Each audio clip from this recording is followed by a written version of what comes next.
السلام عليكم ورحمة الله وبركاته. بسم الله الرحمن الرحيم. الحمد لله رب العالمين وأصلي وسلم على المبعوث رحمة للعالمين. I wanted to talk in this live stream about a topic that's been on my mind for quite some time. And what I mean by quite some time is almost 20 years, meaning every single day and every single night, every morning I wake up with this topic and on my mind, and every single night I sleep with this topic next to me or around me or somewhere nearby me, something I might be thinking about, something I might be humming, and that is the topic of the Arabic language. Okay, I've been consistently connected with this language for definitely well over 20 years now. And at least for the past 18 years it's been a regular connection. And what I mean by that is on a daily basis, either I'm reading something in Arabic or writing something in Arabic, or writing poetry, reading poetry, memorizing something, teaching something, or so on and so forth. So this is something that's always with me every single day. And it is one of my majors, meaning the Arabic language. I did some graduate studies and post-secondary studies, a lot of post-secondary studies. All of my post-secondary studies have been through Arabic medium.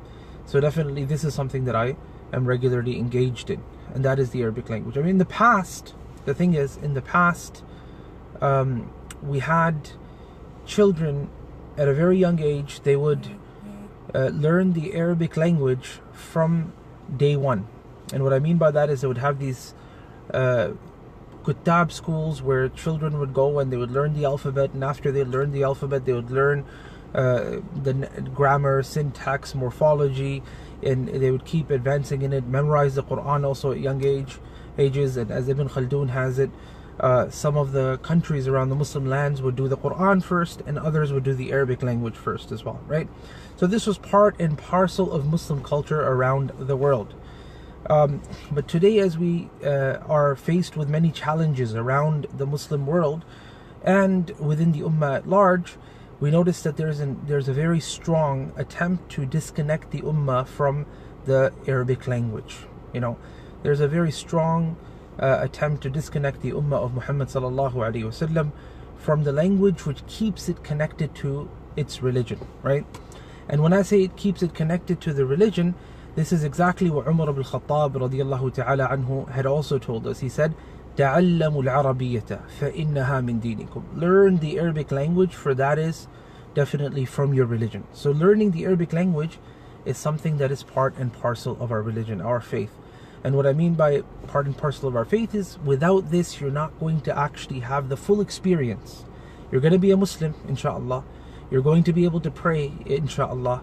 You're going to be able to do everything that inshallah will get you to Jannah, but the absolute full experience, to maximize your experience as a Muslim, to when you go for salawat, to actually be able to understand what is being said when the Imam is reciting, when you go for Taraweeh during Ramadan, to actually have, you know, the maximum experience within that spiritual environment and atmosphere. In order for you to get all of that, you have to learn the Arabic language. Now, this is just as a regular Muslim. I'm not talking about for a talib ilm or for a student of knowledge, but for a student of knowledge it becomes even more important. It's actually the crux of his studies. It's the key that will enter him into all of the sciences out there. Imam al-Shatibi rahimahullah, he once said that it's not appropriate for a person to look into the ulum al-sharh, the sciences of the Sharia, or for him to speak of these sciences except and until he knows two things, or he has two different things. Now he mentioned those two things. One of those happens to be the Arabic language. He said, so much so حَتَّى يَكُونَ عَرَبِيًّا أَوْ كَالْعَرَبِيِّ, until he becomes an Arab or like an Arab. And that's similar to what they speak of today when they say that native language skills and next to native language skills. Okay, so you have a person who's a native speaker of the language, born and bred into that language, and then you have a person who's acquired it to an extent that they happen to be a next to native speaker. Now, immediately when we say native and next to native, one may say, subhanallah, how is that even possible? Arabic is so difficult, this and that and the other. Now, firstly, Muslims have been doing it for centuries. You know, there are books by the hundreds written in the Arabic language, crisp, clear, absolutely brilliant, from the non-Arab world, which Arabs within their region, when they read them, they're also shocked at the brilliance of these works. And they happen to be in Arabic, but from places which are non-Arab places, when we consider the lineage and when we consider the predominant language over the centuries within those regions as well. So this has been taking place throughout the centuries. And the second thing is, there is another important factor, and that is that we experience this today as well within the English language. Most of us happen to have, or a lot of us happen to speak the English language. We weren't born with it, but we know the language. We have near native language skills when we speak the English language. How do we get to that? Well, in the same way you can get to that when it comes to the Arabic language as well, inshallah ta'ala. So let's work hard to try to bring this thaqafa, this culture within ourselves, our families. It's completely doable. I've done it with my children. We don't speak the Arabic language as a first language at home. Obviously English is the language we speak, but alhamdulillah, I've managed to, by the leave of Allah Rabbul Izzati wal Jalal, teach my children the Arabic language. How? Well, there are tools out there. We're living in a time where there happens to be amazing tools in order for us to acquire any language. Very famous linguist of our times, may Allah preserve him, Dr. Abdul Rahim. Every single person who's ever learned the Arabic language as a second language knows about this individual. The world famous Medina books, right? There's a video online of him speaking about his experience in acquiring the Arabic language. He wasn't born speaking that language. He was born in India, of course. So he explains all of the hardships that he had to go through in order for him to learn the language. He explained that he couldn't find material to read. He couldn't find material to listen to. So what he had to do was he would go to different embassies in India, and he would go to different, consulates and so on and so forth, and try to collect material that was written in Arabic, newspapers, old magazines, and so on and so forth, so he could just manage to have something to read in Arabic. Today, if you want something to read in Arabic, it's all over the internet. You need to just type a couple of words and you'll get it. You want to hear some Arabic, it's all over the internet. I remember 20 odd years ago when I was trying to look for material in order for me to improve my language. It was very difficult also at that time to find material to be able to learn the Arabic language. Just to find a lecture in Arabic, you had to literally purchase them at that time. So you go on, wherever it is, somebody's basement, they've got these cassette recorders where they duplicate cassettes from different shuyukh. You pick those up and you pay them, and it was difficult. Now all you have to do is you need to go online, and you can get the Arabic language packaged in all sorts of different ways. I cannot underscore the importance of the Arabic language for students of knowledge.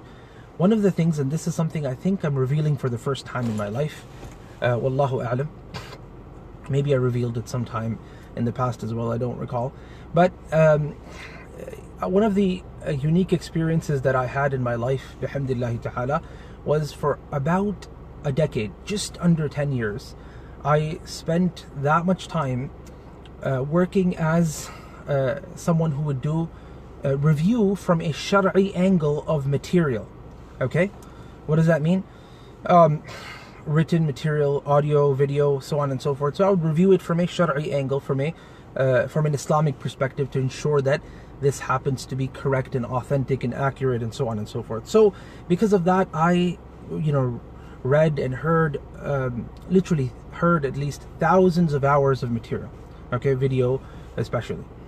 And this happens to be video material of people who happen to be lecturers, du'at, and so on and so forth. And through that, I gained a little bit of experience, probably unique in its own right, in terms of what it is that happens to be a pitfall of the modern day da'iyah to Islam, okay?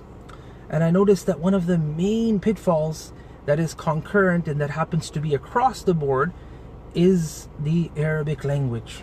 Either because the person didn't understand the hadith correctly or the ayah correctly, or he's not able to pronounce a hadith or the ayah or something of that nature.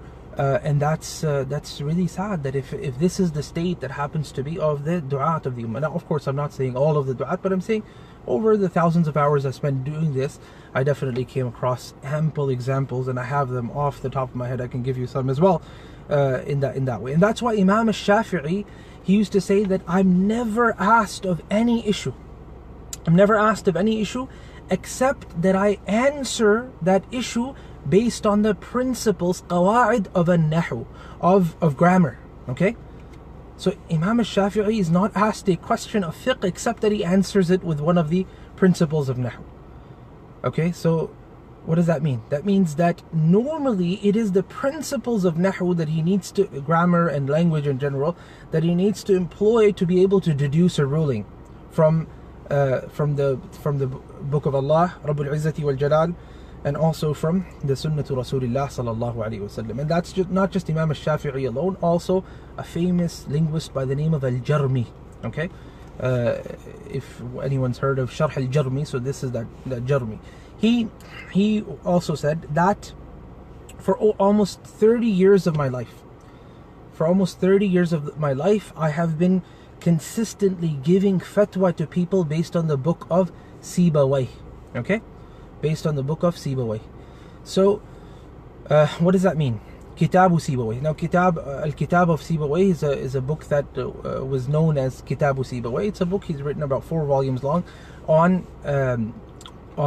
grammar and Arabic and so on and so forth. So he's saying for almost 30 years I've been spending my life giving fatwa based on this book. What he means by that is that he uses the rules that he's laid down, the grammar rules, the morphological rules, and other rules of such nature, and he employs them in understanding the Quran and Sunnah, and accordingly he gives the fatwa as well.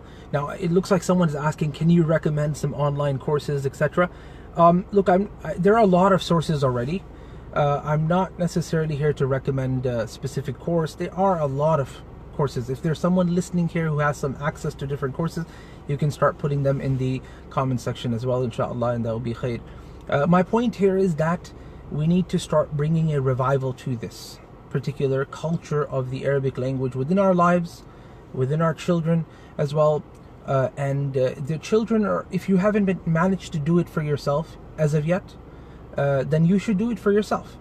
But as a bare minimum, you can start for your children. There are online courses. You can hire online teachers. At least you can start by getting them to watch television, if they're going to be watching anyways, in Arabic. Okay, so they're going to be watching cartoons anyways.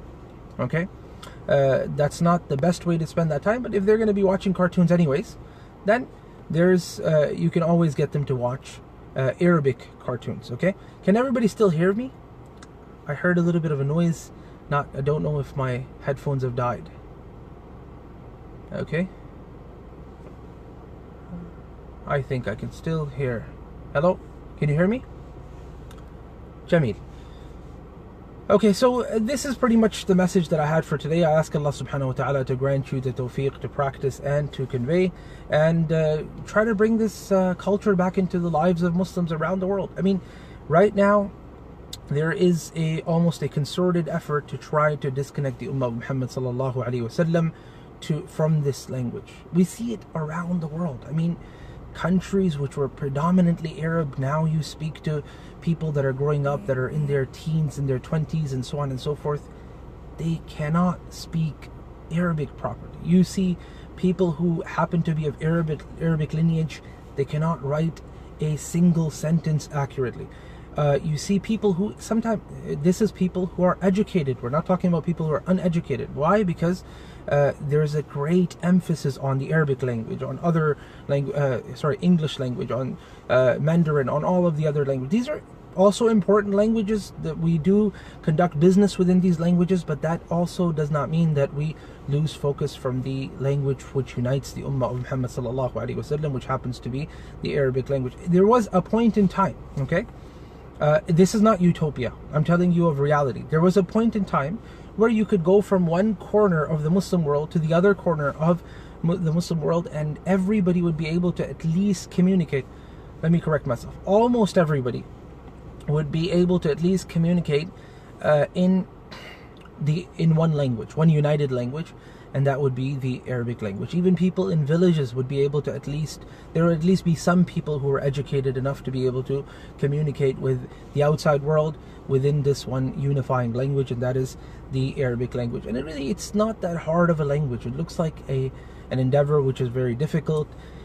We've taught ourselves that the endeavor is that difficult. It really isn't. It just takes a year or two of dedication, and then after that you're on your way. After that you continue to improve, similar to the way some of you may have learned the English language. You may have spent a couple of years in school, you might have acquired it as a second language, you might have listened to television, watched movies, or some other way to improve your listening skills and to improve your speaking skills, and so on and so forth. Well, the same thing you need to employ also for this language as well, the Arabic language. I ask Allah subhanahu wa ta'ala to grant you the tawfiq to practice, to convey.